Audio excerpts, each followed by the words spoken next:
ইরানের সঙ্গে যুক্তরাষ্ট্রের বহুল আলোচিত সমঝোতা চুক্তির খসড়া পর্যালোচনার জন্য ইসরায়েল ওয়াশিংটনের কাছে অনুরোধ জানিয়েছিল, তবে সেই অনুরোধ প্রত্যাখ্যান করা হয়েছে বলে দাবি করেছে ইসরায়েলি টেলিভিশন চ্যানেল 12। এর ফলে সম্ভাব্য চুক্তির পূর্ণাঙ্গ বিষয়বস্তু এখনও তেল আবিবের কাছে অজানা রয়েছে বলে প্রতিবেদনে উল্লেখ করা হয়েছে। মঙ্গলবার প্রকাশিত ওই প্রতিবেদনে বলা হয়, ইসরায়েলি কর্মকর্তারা সমঝোতা স্মারকটি পর্যালোচনার সুযোগ চাইলেও যুক্তরাষ্ট্র তাদের সেই অনুরোধে সাড়া দেয়নি। প্রতিবেদনে আরও দাবি করা হয়, আগামী শুক্রবার সুইজারল্যান্ডে চুক্তিটি আনুষ্ঠানিকভাবে স্বাক্ষর হওয়ার কথা থাকলেও এর বিস্তারিত বিষয়বস্তু এখনও ইসরায়েলের কাছে পৌঁছেনি। তবে এই বিষয়ে ভিন্ন তথ্য দিয়েছেন আলোচনার সঙ্গে সংশ্লিষ্ট একটি সূত্র। নাম প্রকাশ না করার শর্তে তিনি তুরস্ক ভিত্তিক বার্তা সংস্থা আনাদোলুকে বলেন, তেল আবিব যুক্তরাষ্ট্রের আলোচকদের কাছে এই ধরনের কোনো আনুষ্ঠানিক অনুরোধই জানায়নি। অন্যদিকে যুক্তরাষ্ট্রের এক কর্মকর্তা চ্যানেল 12-এর প্রতিবেদনের তথ্যকে ভুল বলে অভিহিত করেছেন।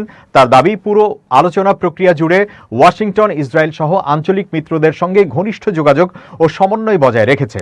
চ্যানেল 12-এর প্রতিবেদনে আরও বলা হয়েছে, মার্কিন প্রেসিডেন্ট ডোনাল্ড ট্রাম্প সম্ভাব্য সমঝোতা স্মারকের প্রতিটি শব্দ নিজে পর্যালোচনা করবেন বলে প্রতিশ্রুতি দিয়েছেন। তবে নথিটির বিষয়বস্তু কবে এবং কিভাবে প্রকাশ করা হবে সে বিষয়ে এখনও কোনো আনুষ্ঠানিক ঘোষণা দেওয়া হয়নি। এখন পর্যন্ত যুক্তরাষ্ট্র ও ইরান কোনো পক্ষই সম্ভাব্য সমঝোতা স্মারকের পূর্ণাঙ্গ বিবরণ প্রকাশ করেনি। তবে ইরানের কয়েকটি গণমাধ্যমের প্রতিবেদনে দাবি করা হয়েছে, নথিটিতে 14টি ধারা রয়েছে, যদিও এই তথ্য স্বাধীনভাবে যাচাই করা সম্ভব হয়নি।